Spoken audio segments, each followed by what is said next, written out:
Excellency shared this story for us to understand that the issue of mobilizing resources for our development remains critical. And therefore, it's no surprise that you are here today to discuss this very issue.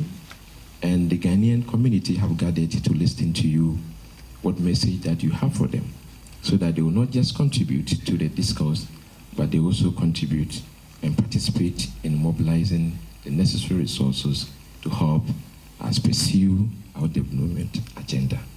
I want to thank you, and on behalf of the Ghana High Commission staff, to welcome you and the distinguished members of your delegation to the Ghana House.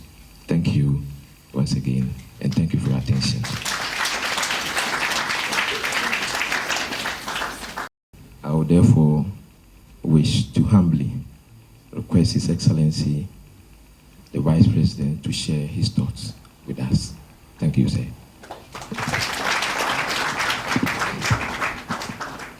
We've been in government for 100 days now.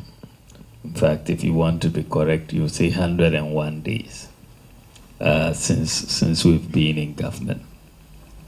And Nana Akufo-Addo set us the task very early on to fulfill the mandate, because the mandate was for us to come and change things, to transform Ghana, to make things better for all of our people. That was the mandate, and that is what we want to work on. So we set about this task because we were facing quite a challenge. Government finances were in pretty bad shape. At the same time, we had promised free secondary school education. We had promised $1 million for each constituency. We had promised, one village, one dam. We had promised to restore teacher training allowances and nursing training allowance. We had promised to cut taxes, all of that.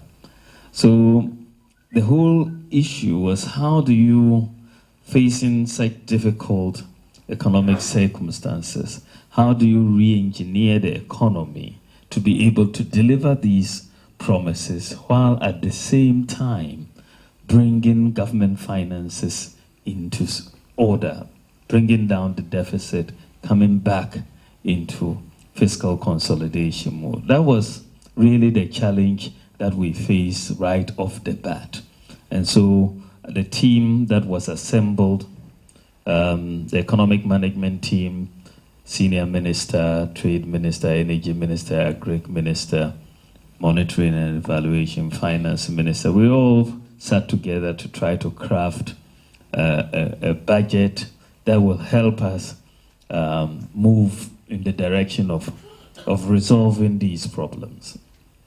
And so you saw the first budget, which was read on March 2nd, and by the grace of God, that budget really has set the course for this government going forward. We were able to answer those questions by taking some fundamentally difficult decisions, but very prudent decisions at the same time.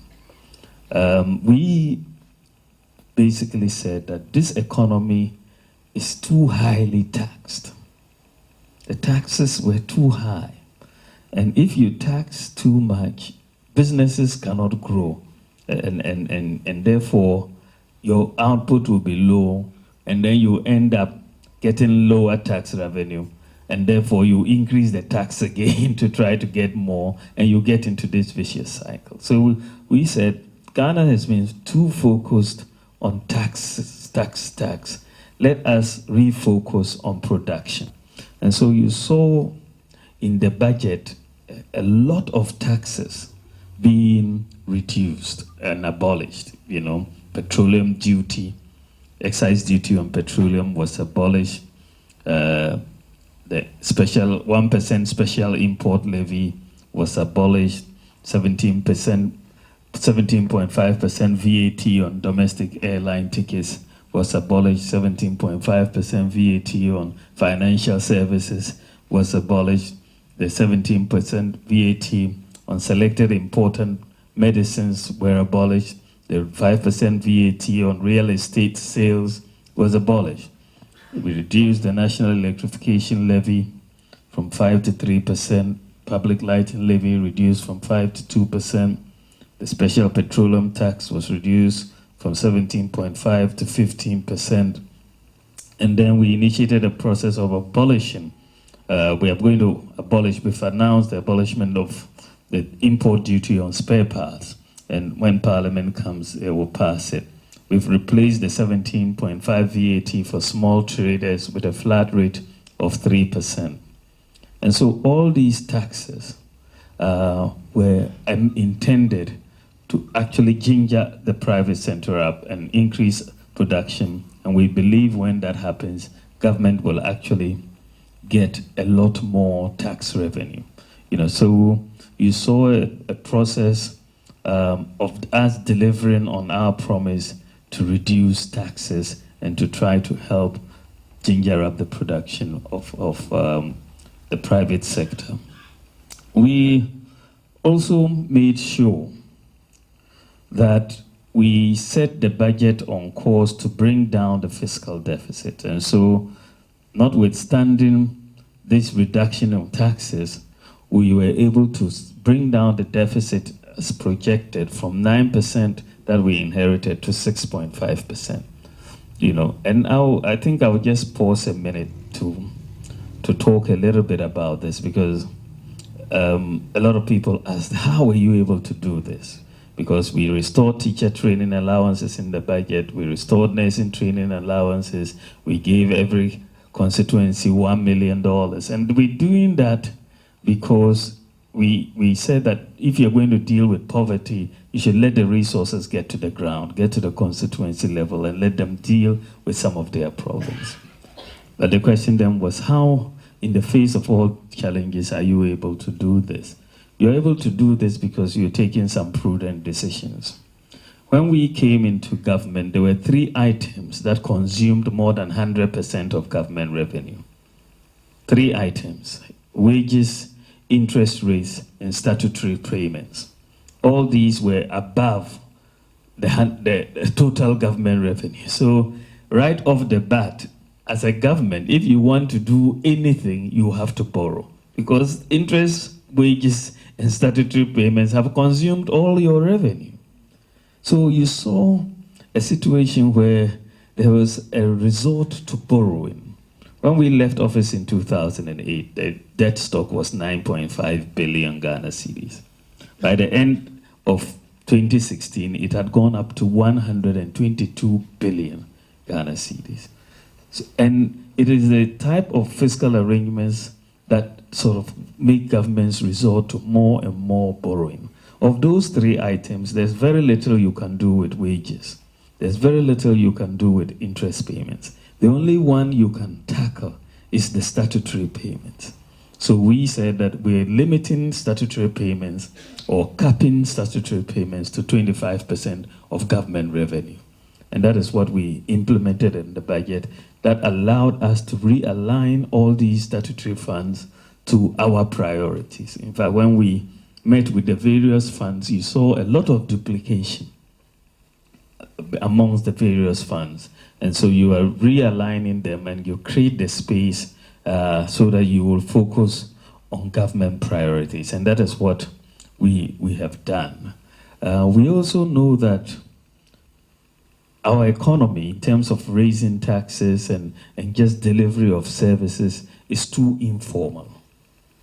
Too informal. So one of the pillars that we are going to use to grow this economy and transform this economy is the formalization of this economy.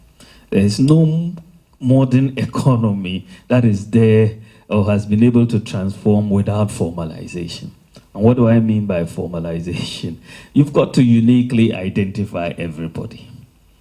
We can easily hide in Ghana. Nobody will know. You can go to a bank, borrow, default, and move to another bank. You don't have a unique ID number. Here, you have your national insurance number. Everybody can track you. In Ghana, we don't have that. So there's no unique ID for everybody. And so we decided that this year, we will have to issue the national ID card. So we've made the budget for it. But before we do the national ID, another major problem is the fact that in our country, the address system doesn't work. Can you imagine you wake up tomorrow in London and the address system disappears? The implications of that are that if you don't have a working and functional address system, then you are going to be very inefficient. You can't compete with other countries that have those types of soft infrastructure. So we said that before we introduce the national ID this year, we first have to do the address system this year. So we've also provided in the budget, and the process has started. And we are moving, using technology to move ahead. We are doing a digital addressing system so that no matter where you are in Ghana, every square meter will have a unique address. Even if you go on the sea, as long as it's part of our territory, wherever you are, you will get a unique address. Because Google Maps are there and the satellite systems are there, we are now going to be able to leapfrog all the Western countries in terms of addressing. And the technology is allowing us to do so. So we are going to do it, and we hope to begin implementation July or August this year. Post Office has developed the postcodes for every part of Ghana. So that unique addressing system, the digital map, will also be with a postcode so that we can move on and do things. We've also been very concerned about government expenditure. If you look at what we did in the budget, a lot of people don't realize the sort of savings we've brought into government expenditure. If you look at 2016, for example, what government spent on administration of the government machinery, wages, salary, and other things, 5.8 billion Ghana cedis. That was the 2016 budget. We looked at that budget. We thought it was bloated. We've looked at savings, and we are spending 4.1 billion Ghana cedis. It's a 30% cut. Also, we asked all government workers to go and biometrically register with SNIT. We gave a deadline of the end of March for this to be done, so that the issue of ghost workers could be addressed. So workers went for pensions and for salaries, went and did registrations with SNIT. At the end of March, we found that 50,000 people on the pensions and workers payroll had not gone, did not have fingerprints. So we have essentially taken them all off the payroll. They've all been taken off government payroll. So you have 50,000 people, and if they exist, we'll see them very soon. But they have been taken off the payroll. And that is saving government $300 million cedis this year. Just that 50,000 will save 300 million cedis this year. We also went ahead in the context of our energy sector to review. Ghana has the highest cost of energy in the sub-region, at least in West Africa, right? The Deputy Minister for Energy, Dr. Amin Adam, is here. I think our cost of energy is so high in the sub-region, and it doesn't make sense. And it is coming out of bad contracts that we are signing with providers of energy, largely thermal power. Bad contracts. So there are some people, you have all these power purchase agreements. Some people are charging us 21 cents, 17 cents, and so on. You look at other countries, 8 cents, 10 cents, and why are you charging us this? So we did a major review of the PPAs which are there and those in the pipeline. So, I mean, Ghana, as the energy minister has been saying, currently we have excess capacity. Yes. You wouldn't believe it, but we have excess, way excess capacity. We just kept signing PPAs Because people will be willing to charge you 21 cents or 17 cents when they can produce it at 10 cents. You are making a lot of money for other people. So we've ended up with a situation of excess capacity. And we did. The Minister of Energy reviewed these PPAs. And we decided that no, this doesn't make sense. We have to cancel about 20 of them. We have to, for some 4, which were totally advanced, they had finished closure, financial closure and everything, 4 of those could go ahead. The rest could come in 3 years' time, some could come in 2 years' time, so that we stagger their entry into the market to our needs. And in just doing that, review and cancellation and rationalization, we've saved the country $380 million. Just doing that review of the power purchase agreements saved the country $380 million. We've also taken a decision in the energy sector that henceforth no power purchase agreements will exceed 10 cents per kilowatt hour. That is just the limit. If you cannot produce to us at 10 cents and below, then don't come. So it's very clear when you are coming to Ghana with your power purchase proposal, you should know you can't go above 10 cents. Right? We're buying for 9, Ivory Coast is producing at 9 cents, right? Yeah. So we are saying the maximum you can go is 10 cents. And we are going to make it competitive. If you are 5 or 6 or 7 of you who want to produce, well, you compete, give us your offers and we'll choose the lowest. Yeah, there is not going to be any backroom dealing on this matter. Then we moved furthermore in the energy sector to say one of the problems that we have is this reliance on oil, the thermal energy. And the cost is huge. If you look at the import bill for oil in this country, it's so huge. So we've taken a major decision. And that decision is to move Ghana from a reliance on thermal to renewable energy. We are moving largely towards solar energy. And so we've given, the new decision is that no new PPA will be signed with anyone except renewable energy providers. So if you are coming to do a deal on energy provision in Ghana, henceforth, just think of solar. Any other renewable source. But waste, exactly. Look, think of the renewable sources, but we don't want to get into the situation where we are buying oil again. And in this context, for example, we see that another reform in this sector is the VRA's operations.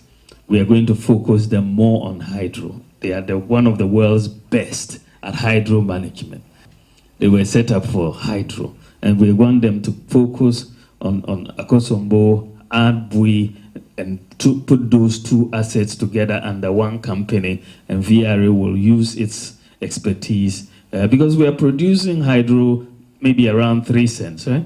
3 cents per kilowatt hour. Our total debt after 51 years was 9.5 billion. But in just 8 years, it went from 9.5 to 122 billion.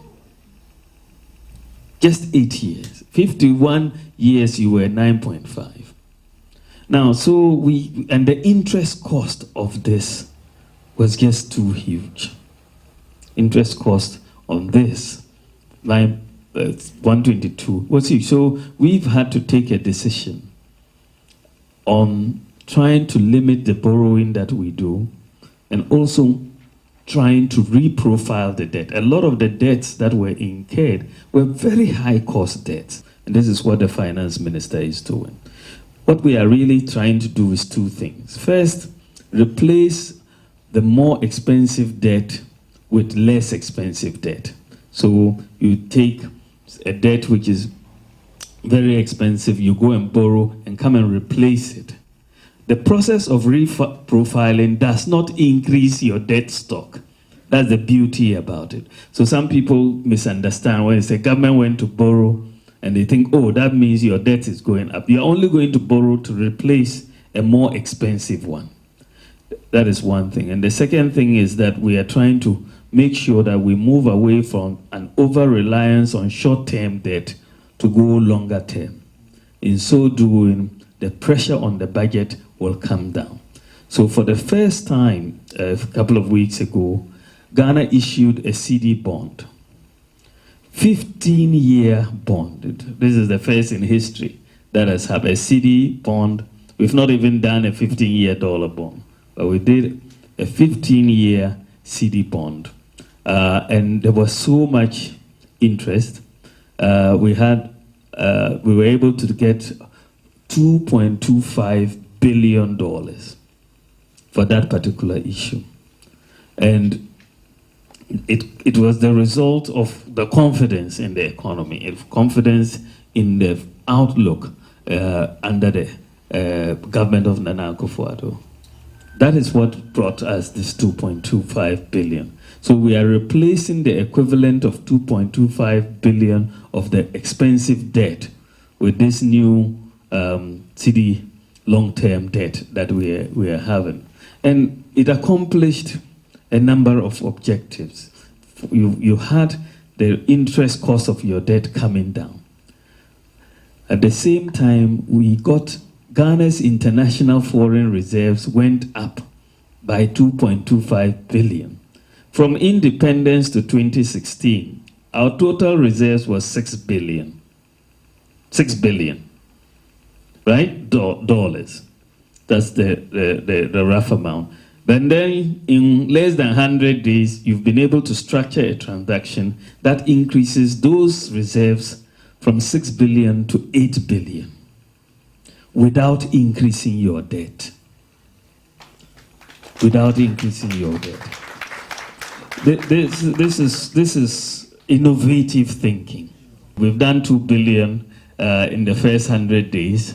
We hope to do much more and reprofile a lot of the debt. We hope to do much more. And we've seen the city appreciate significantly. If you look at the Bloomberg exchange rates, then we've appreciated overall this year. If you look at the Bank of Ghana exchange rates, we've depreciated by 0.12% or so.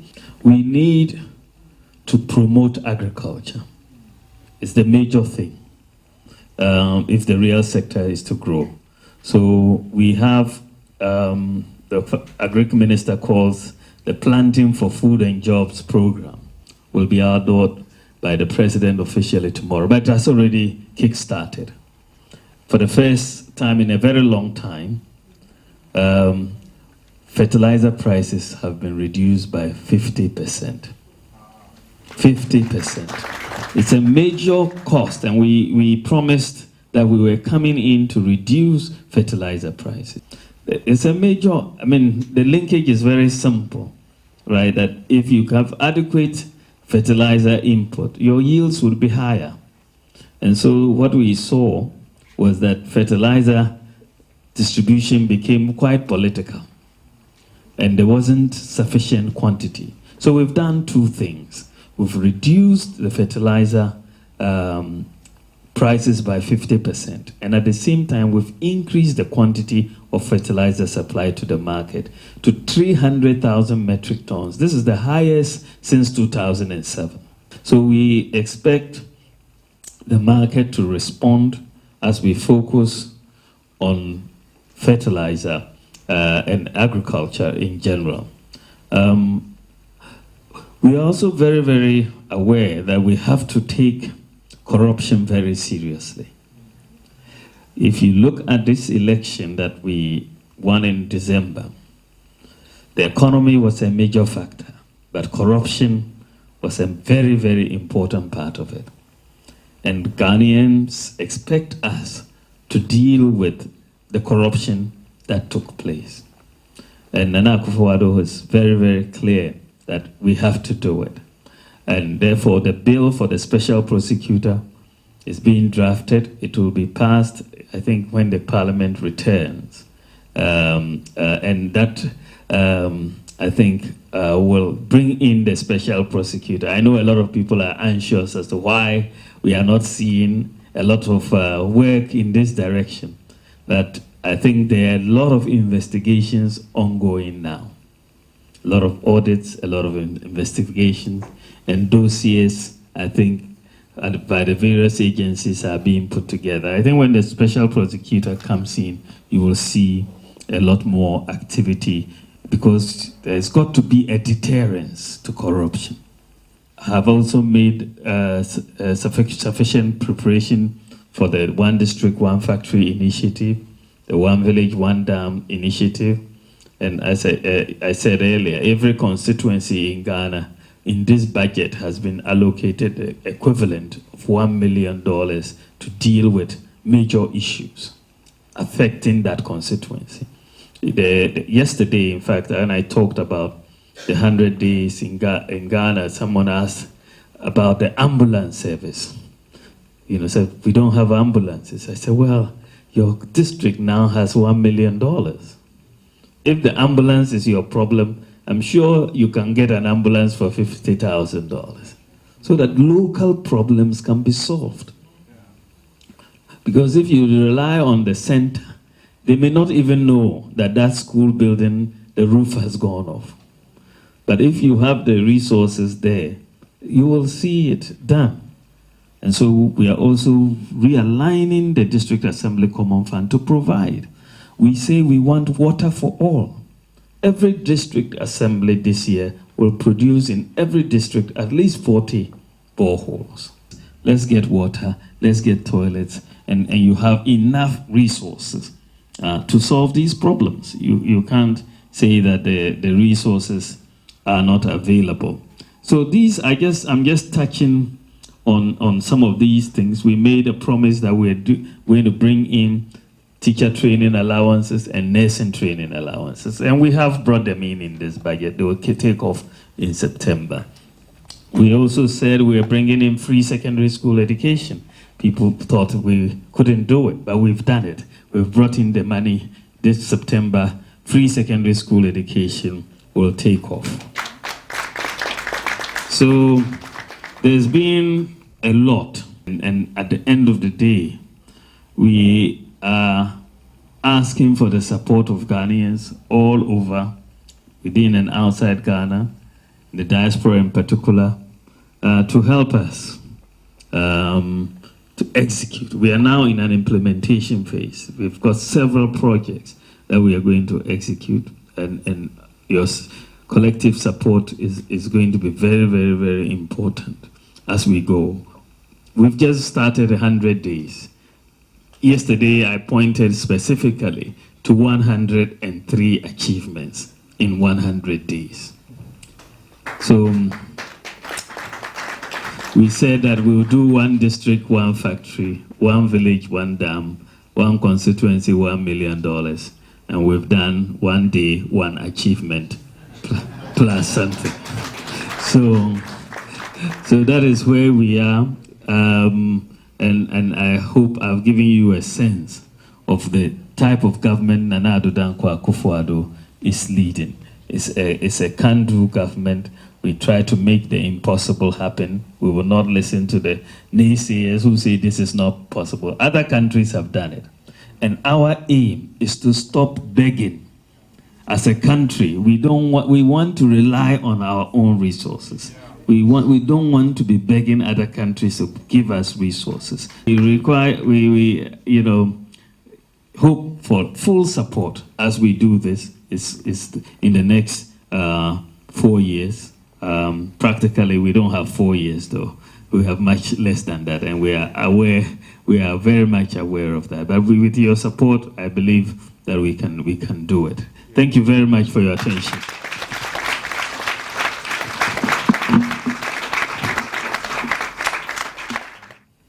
While time will allow, we will take questions. Please, with all respect, be precise and go straight to the point so that others too can have the chance to do so. We will take it in two questions at a time, and we'll give the chance to His Excellency to respond, and then we'll come back again. How do we make sure that our doors are quite opened to solar or alternative energy companies to come in to help us fix our energy?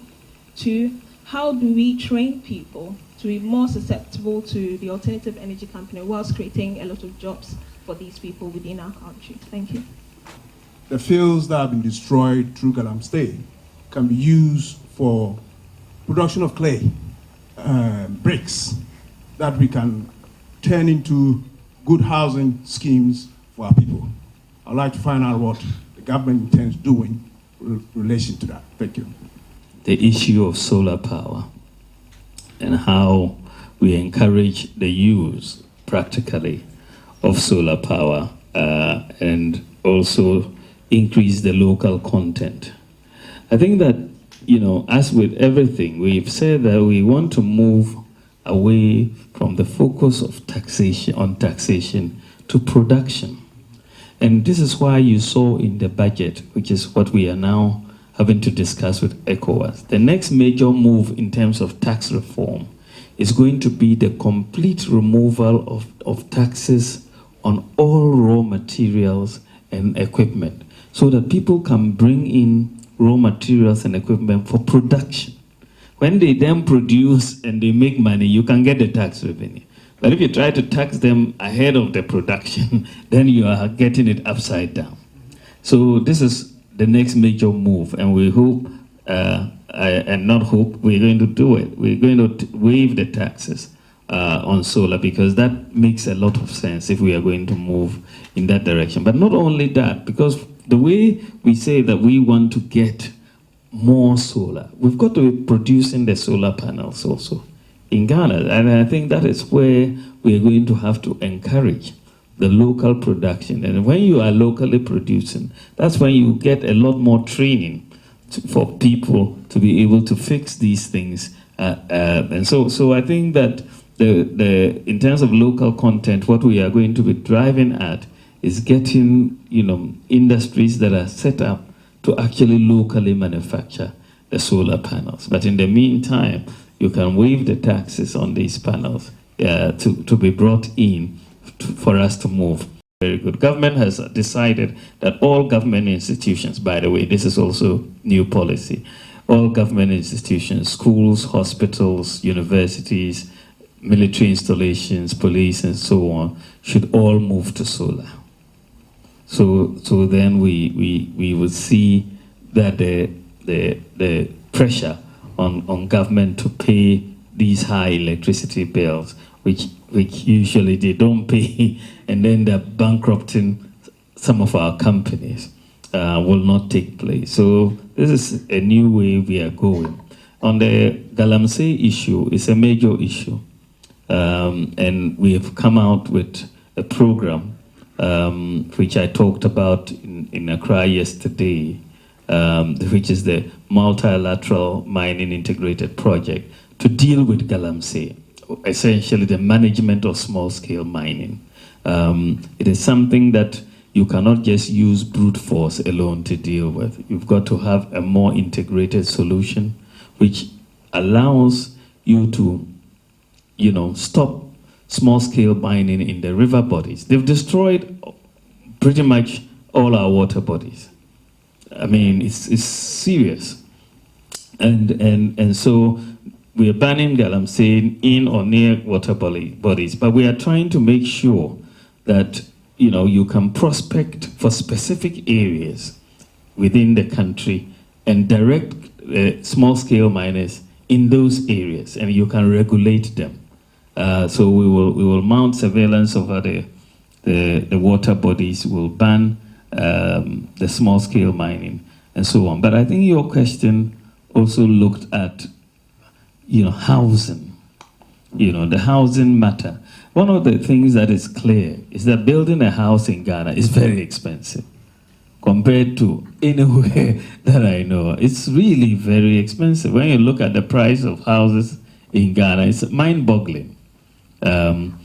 I was looking at some data on the housing sector, and when you look at the mortgage to income ratio, for example, Ghana is the highest in the world. Mortgage to income ratio. We are topping. That's not the place you want to top. You know, it doesn't make sense. And in terms of the affordability index also, it's not affordable. You know, we are around 577% of mortgage to income ratio. The US is around 12%. You know, so you see the problem. So we have the issue of the development of the mortgage market as very key, which means land titling is very, very key to resolving the housing matter, because the prices are so high because the supply relative to the demand is very low. And so we need to address this land titling matter very, very urgently. But your issue also goes to the type of materials we use in the building. Some people say we are taking, our cost of production is too high. Everything has to be solid concrete block. Otherwise, and it doesn't make sense. But that is exactly how we do it. And a lot of our masons, in fact, with the clay bricks, they don't know how to lay them.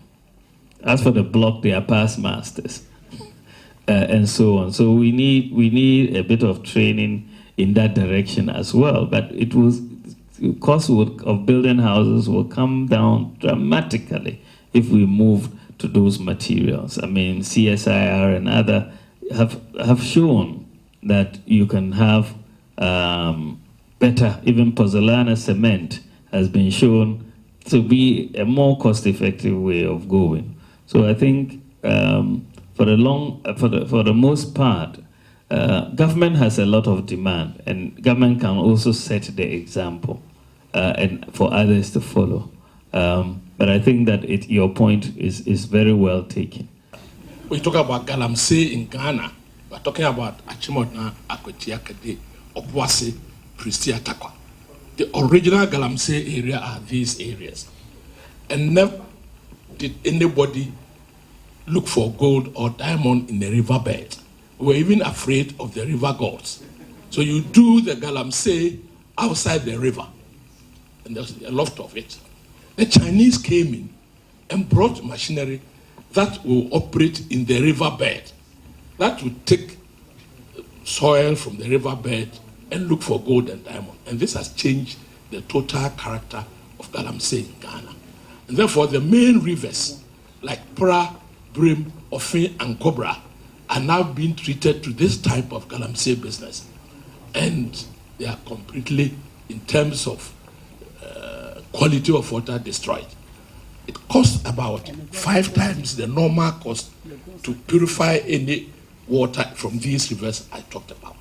So at the moment, the government cannot even afford to process potable water for people in many areas because of the quality of the water.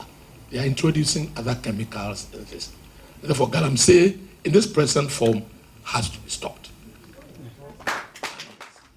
We think that the power sector is so important that we can add value through that sector. And so we are just finalizing regulations for the power sector. And so to give meaning to this, in the MPP manifesto, we promise to establish a solar industrial park. That is where most of the solar manufacturing companies will be located. And there will be a training institute within the park that will train Ghanaians to be able to work in the industry. And so as far as local content is concerned, we have a very strong program that we are pushing to ensure that we maximize benefits from the power projects that we do in the renewable energy subsector. Thank you. For every industry to benefit, especially importers, if like the government can substitute that duty in terms of like bank rates or transfer charges like other companies or other countries like UK and US have been doing.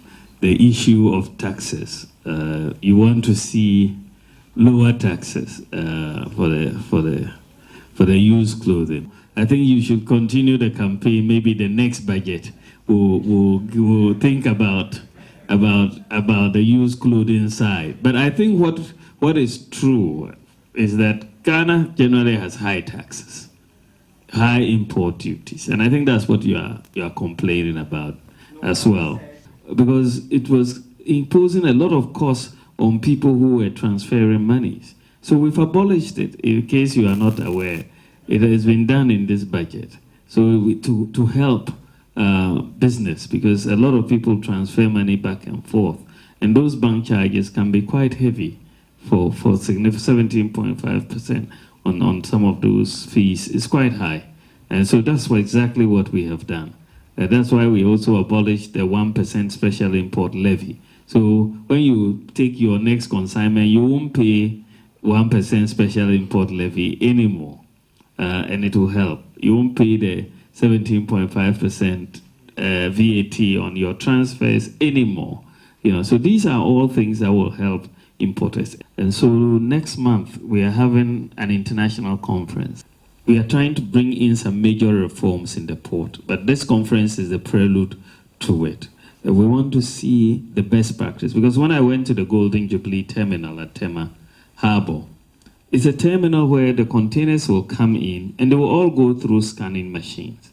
Notwithstanding that, they insist on inspecting each of them individually.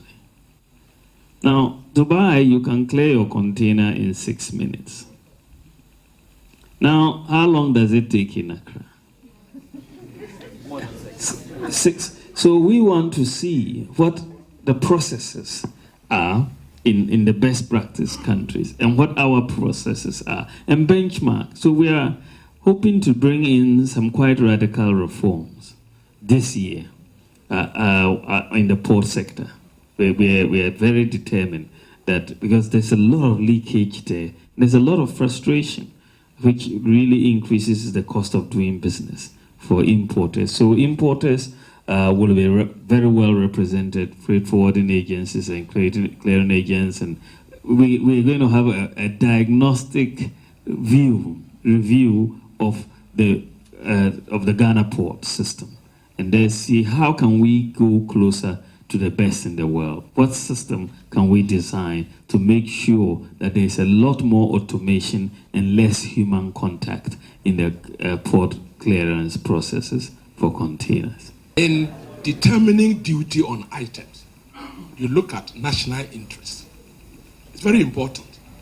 And you graduate the duty to protect national interest. And therefore, you may remove duty on pharmaceuticals. And we have removed duty on pharmaceuticals. We will not treat importation of underwear, bed sheets, and this in the same category as pharmaceuticals. Indeed, we use duty as a means of discouraging certain type of import. It is within the government's own arrangements. Thinking through it, at the back of our mind, you prefer this product to that product, and duty differential will discourage these things. We always bear this in mind. Thank you.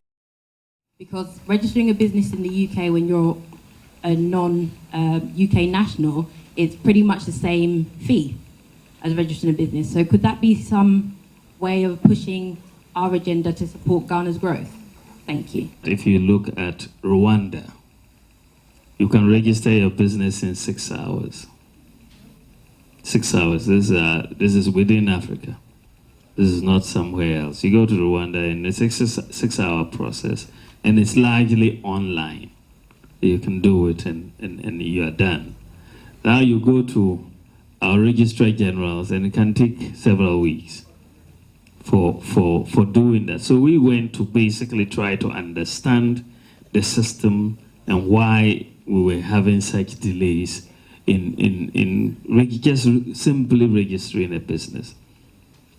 After some discussions, it came out that one of the things that was hindering our movement to a system like the Rwandans was some aspects of our company law, which means that some forms you have to go to a notary public to notarize before you bring it back, all sorts of things. So, but because it's in the law, you are not going to be able to do that. So we went and drafted revision. There's a company's law, a revised one that is coming out. So we went and drafted revisions to that law to allow us to be able to do that registration in the same day.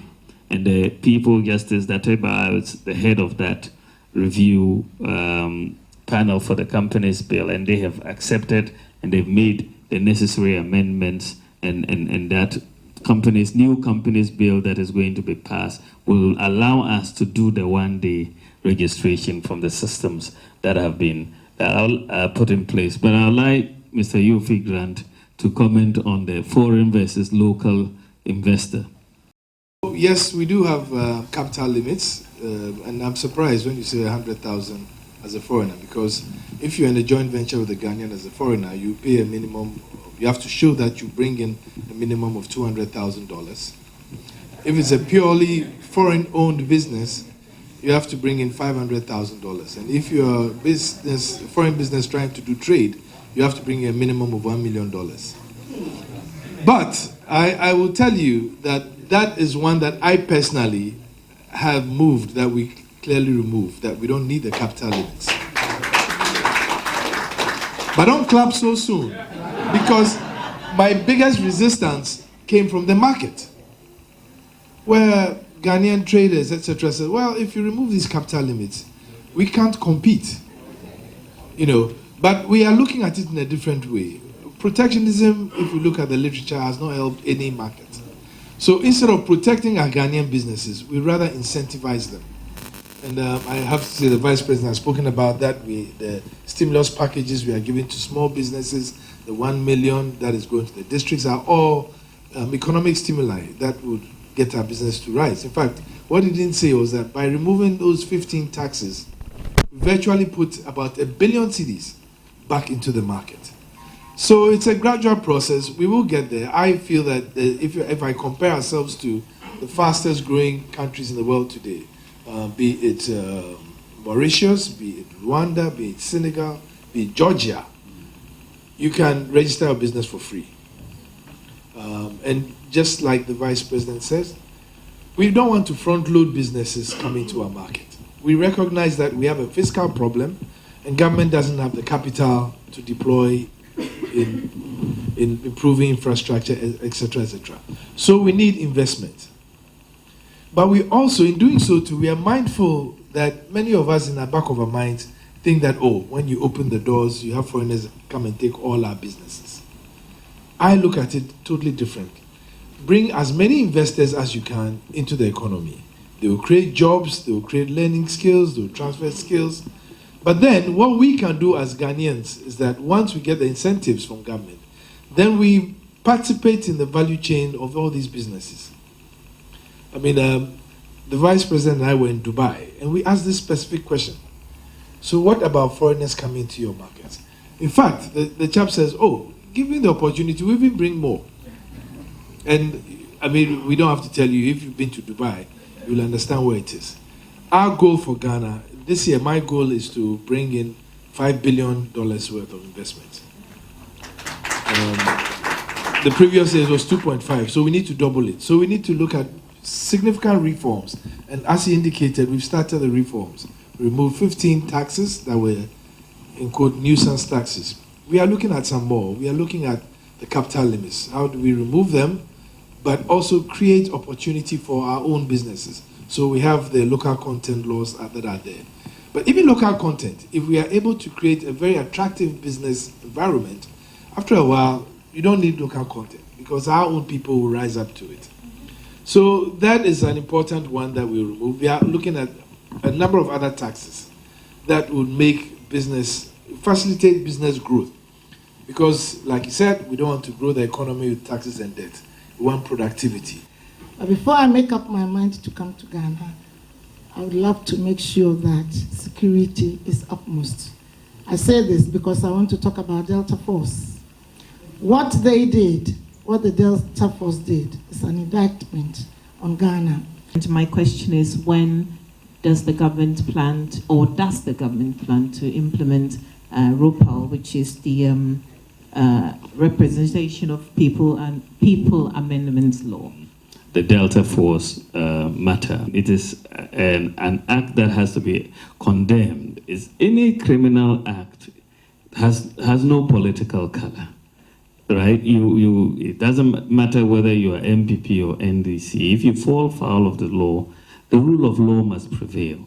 What I'm very happy as far as this particular incident is concerned, it allowed the president to send a clear message to everybody that regardless of your political affiliation, he is going to allow the rule of law to work. And he spoke to it. Those same people who had behaved with such impunity were brought back to court, and they are in prison as we speak.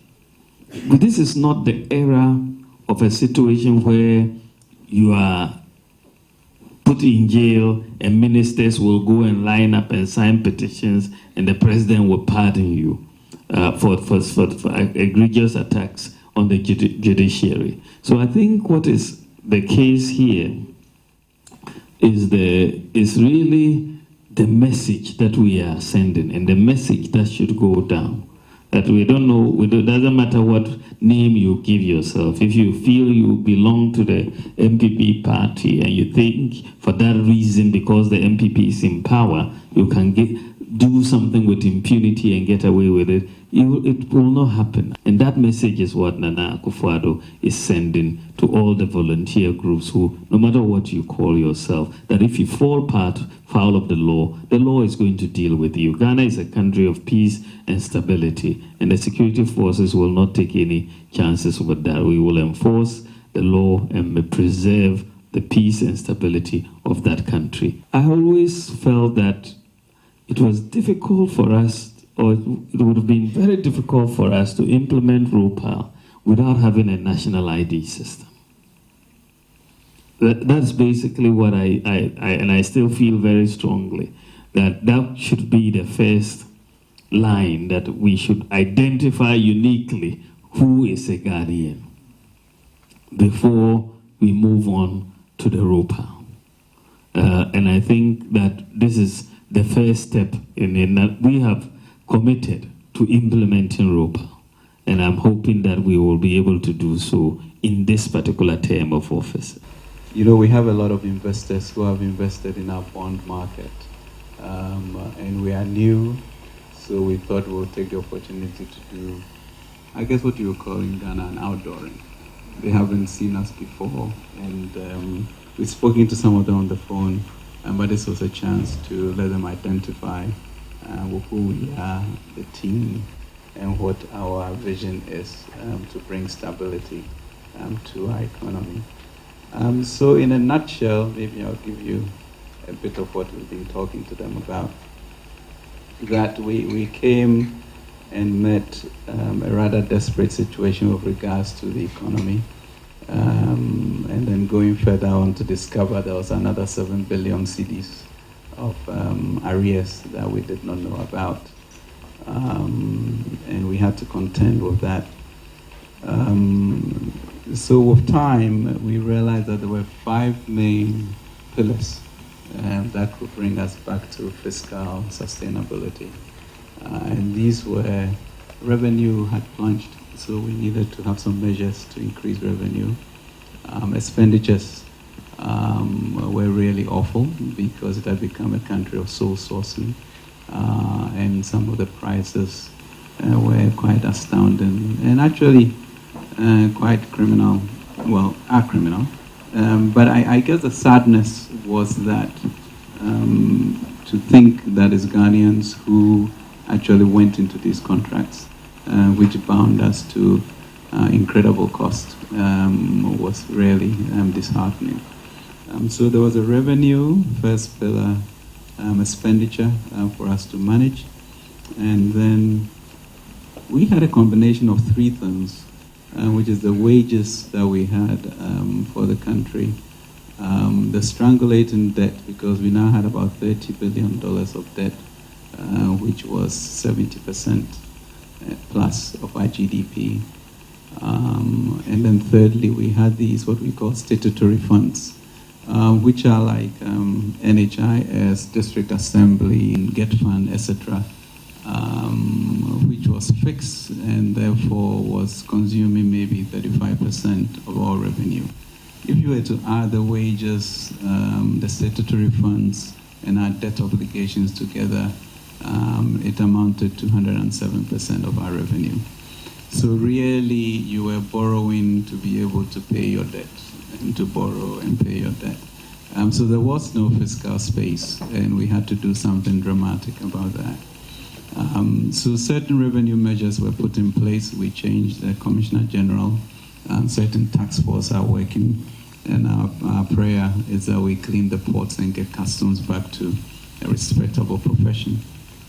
On the expenditure side, regards to sole sourcing, eliminating it, and also making sure that the GIFMIS system, which is the Ghana Information for Financial Transactions system, which was being bypassed, was now linked to each SOE to make sure that you can get a transaction through.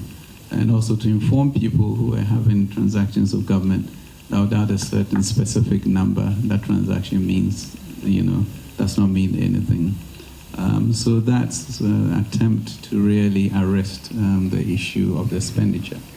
Then we had to confront the earmarking funds, and so we put that in the budget and negotiated really hard with Parliament to be able to cap it at 25%. And that, I must say, took a lot of cooperation between both NDC and NPP. It's something that everybody knew made sense, but politically it's difficult. But I think, people realized the junction that we were at, and there was quite very good collaboration on the committee level and on the winnowing level. And you can see that deeply Ghanaians were looking for something different and something changed. So that was very good, and a potential to collaborate on many other things in future. Then we had the debt, which is consuming about $2.4 billion a year of interest payment alone before you get to the principal, which we never get to. And so we needed, in senior minister's time, we had a HIPIC program, and therefore there was debt forgiveness, and he executed it flawlessly. But now we're in a different era where there's no debt forgiveness. So we have to think through about how do we now elongate the curve to move to 15 years and then find a way to reduce the interest so that we can support our payments. So on March 31st, we did our first transaction, which was $2.25 billion to be able to extend this thing to 15 years, which had never been done before, and also by negotiating with the investor community. But the breakthrough with that is the trust that obviously has emerged after the investors came through Ghana and began to appreciate the seriousness and competence of the team and the sincerity with which we are working. Now that type of transaction, I think, was the largest in sub-Saharan Africa that we have seen, and it really changed our negotiating posture with the donor partners and the IMF and the World Bank, as the VIP calls it, a real game changer in the way forward. And it really boosted morale. But not only were we able to do that, but it also saved us 600 million cedis a year by reprofiling. And so we'll look to do a few more of that to ensure that we reduce, the cost of borrowing to us. Then we have wages, which is really about 40% of our revenues now. So really, it's sort of nitty-gritty work that has to be done. There has to be absolute trust and hard work. And my suspicion is that the aggressive targets we've given ourselves, cutting the deficit down from 8.7% to 6.5%, we should be able to do that. There are other revenue sources that we are pushing at, certain expenditures that I think we can save on. So for me, I think we are on the path to a sustainable and strong economy. But that economy really requires all of us to participate. I always say that with all of you out here, if you don't engage in this new build-up, we can't conclude it. It could be your money, but more importantly, it could be the talent that will require.